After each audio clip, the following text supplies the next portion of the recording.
Now, part of the problem is an evolving notion of sexual identity.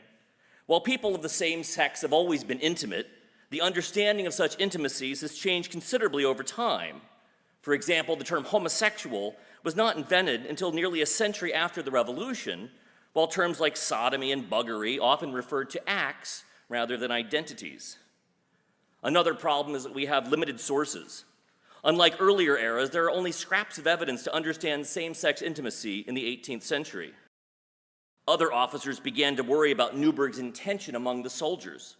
A captain ordered his men to stay away from the chaplain, while the quartermaster fretted when Newburgh requested a room near the outhouse because it was a site notorious for male-male sexual trysts. It appears that Robert Newburgh did not seek out sexual partners once he reached America. Certainly his servant did not accompany him into the army. Yet this did not soften the opinions of men like Chapman.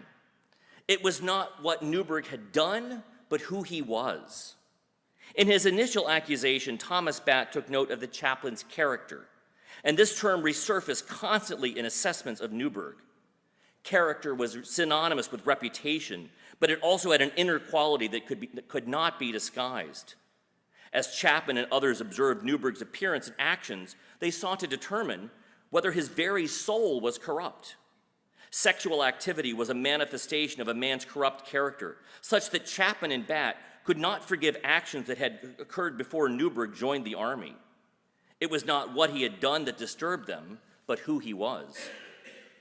Historians have argued that in the 18th century, a man's sexual acts were not necessarily predictive of his identity. In colonial America, for example, a man accused of sodomizing another man was often whipped or fined, but most of the time it was not assumed that his character was so different that he would do it again.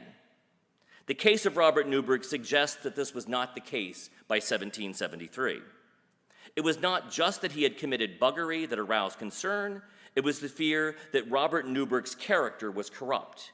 In other words, that he was a buggerer.